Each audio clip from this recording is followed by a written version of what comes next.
Good afternoon. You're with me. I'm Nana Akua. This is GB News. We're live on TV, online and on digital radio. Now, of course, breaking news, the top story today, Sue Gray has resigned from her position as Downing Street Chief of Staff.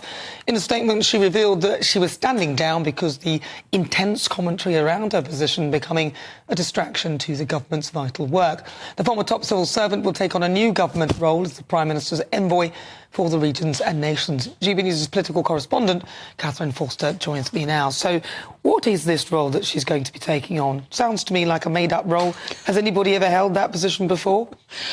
That's an excellent question. I would hazard a guess that this is a role that has been found for her, and it's about saving face, isn't it? Because clearly, as Chief of Staff, that's an incredibly powerful position. She's not got that job, so the role that she's now taking is the Prime Minister's envoy for the regions and nations. So working with the mayors, with the devolved administrations. Of course, she does have a lot of experience in Northern Ireland in particular, but make no mistake, it's a big demotion, and basically it's because Downing Street, the operation at the heart of government, has not been working as it should. And for those that think it's a very sort of niche Westminster thing, the reason that it matters is because Keir Starmer, Labour have only been in power 3 months, and we have all seen the problems that they have got themselves into,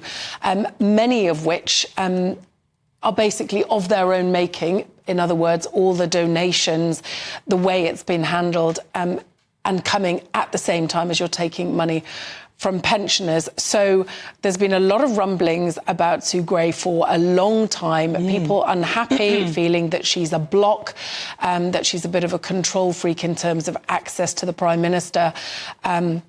Also, a lot of more junior people in Number 10 feeling very unhappy with what Sue Gray is paid, more than the Prime Minister, and what they're paid. And also a bit of a turf war.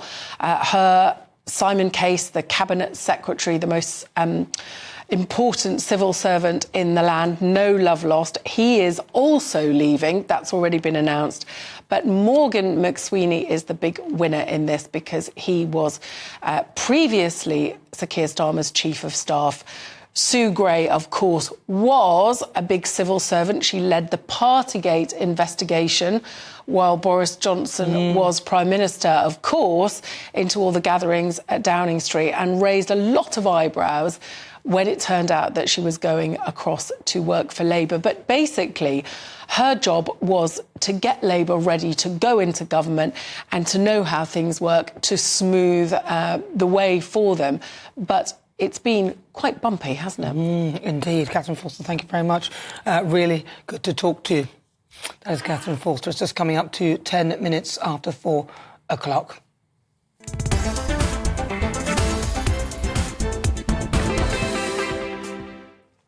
So we have a Labour government that many felt would be honest and far better than the Tories after the Tories failed the country by bringing us the highest tax burden since the war and allowing things like EDI, equality, diversity and inclusion, to flourish.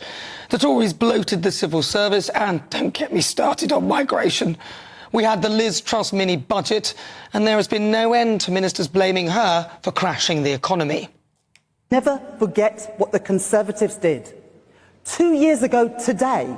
In their clamour to cut taxes for the richest, they crushed the economy, sent mortgages spiralling and put pensions in peril. But is Rachel Reeves, who has recently gone ginger to, I suspect, soften her look and perhaps the blow, is she about to do the very same thing? Apparently, in her budget at the end of the month, Rachel plans to ease borrowing rules to unlock £50 billion of spending.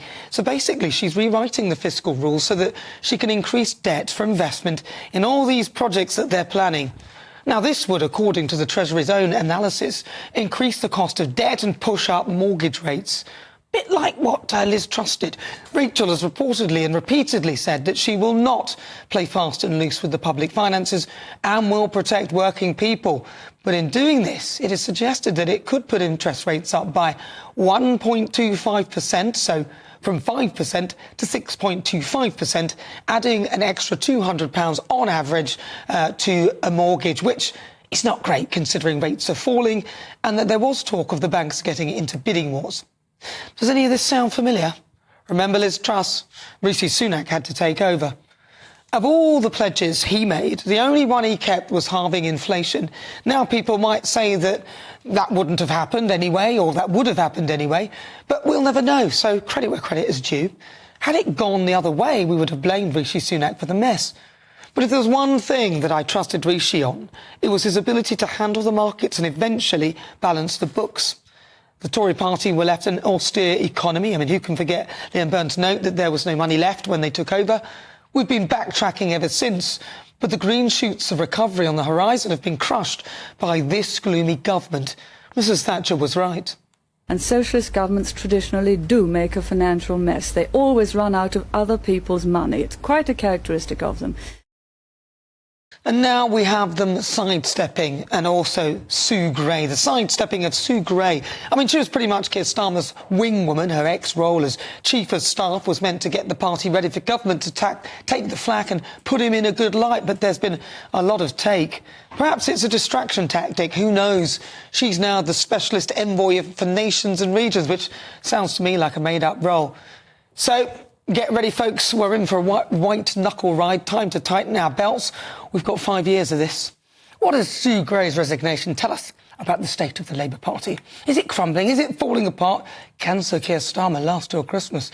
The Tories seem to think so, as they say the Prime Minister's losing. His top aide throws his government into chaos. Now, she's been caught up in rows over pay after her salary was revealed to be £3,000 higher than Sir Keir Starmer's.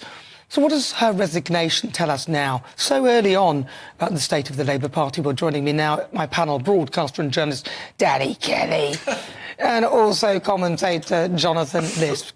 OK, Jonathan, Miss Sue Gray, she's gone. She's moved on. Yeah, it's not great. No. And I have been surprised and disappointed, I suppose, by how early the government has seemed to be shaking. I didn't expect or anticipate it would look like this, because I think that Sue Gray, when she was appointed by Starmer while he was in opposition, most people actually applauded that as a sign that Labour was growing in maturity, in credibility, in seriousness. She was Britain's best-known civil servant. She was very well respected across the political divide before, obviously, Johnson started making sort of partisan attacks on her. The Partygate inquiry that she released was actually sort of quite well applauded across the board at the time.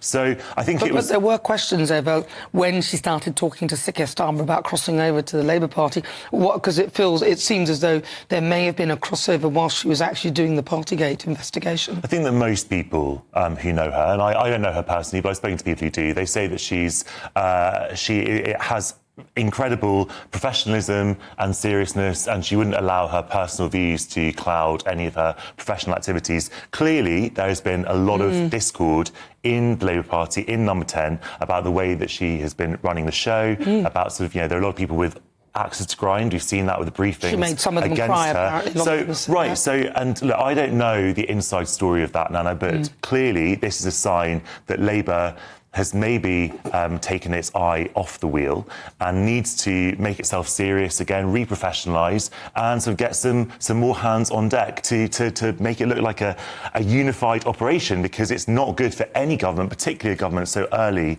on, to be seeming as though it's divided or in any kind of chaos. I mean, what is she now? She's the ethics or some advisor for nations and regions? No, I don't think it's ethics. I think she's appointed some kind of an envoy. Envoy, that's the envoy for different regions, and it seems I think Andy Burnham has welcomed that. Look, I don't think it's a non-job. That sounds like it's made up though. No one's ever had that.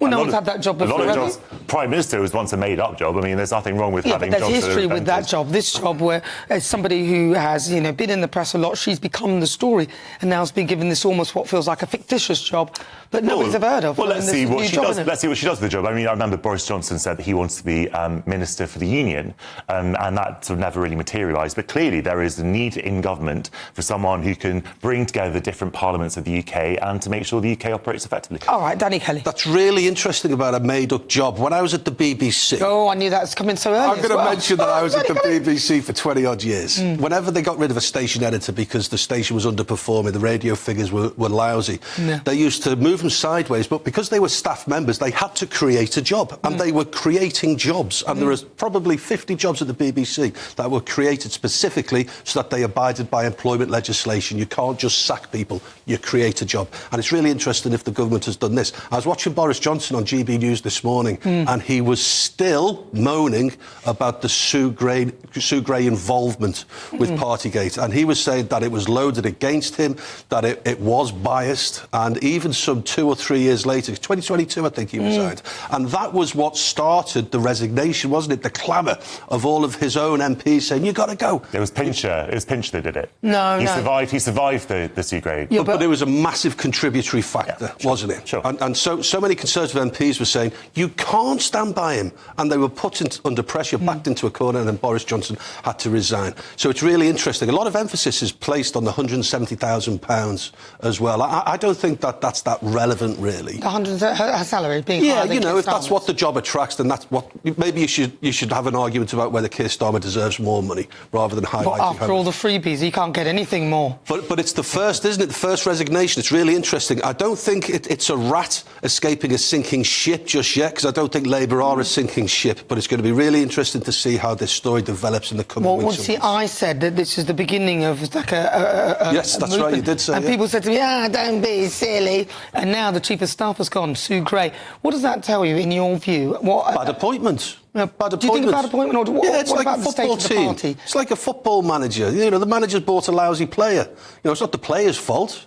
Unless, of course, something is going on in the background that we're not aware of. Maybe she is bad news. Maybe people now...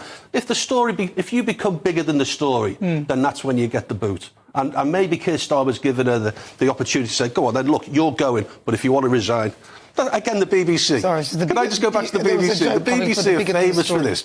When they get rid of a presenter... I was offered the opportunity to write my own press release. It's all about him again. He always comes to this. Jonathan, when they got rid of me, they said, because my contract had expired, all the other presenters were staff, and they wanted to diversify the lineup. And this was an edict from the BBC in London.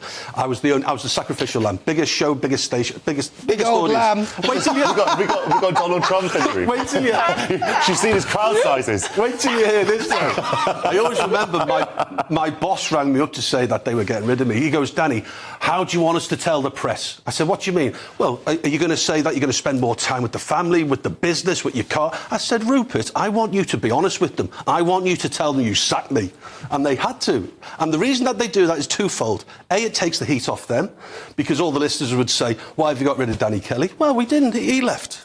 OK, but this is just your side. Sorry, this is just in this side of the story that he's obviously not got over, a bit like Boris Johnson going on about Partygate. But look, that's your side of the story. That's correct. We don't have the BBC's version of events. That's correct. We'll take that. We'll take that. That's the most pro-BBC I think I've ever heard you say that. With a pinch of salt. It's very nice of me, isn't it, considering what they did to me. But no. So look, Go on, sorry. what I was trying to get at to you before you sort of went on a tangent about yourself, was what does that tell you about the Labour Party, the state of the party? If she's gone, the mess that they're in at the moment, do you think they're distracting us from what's going on in terms of migration? Here's how I will answer that in a sentence. You know the Rosie Duffield? She left the Labour Party. See? And here's my answer, and it is an indirect answer.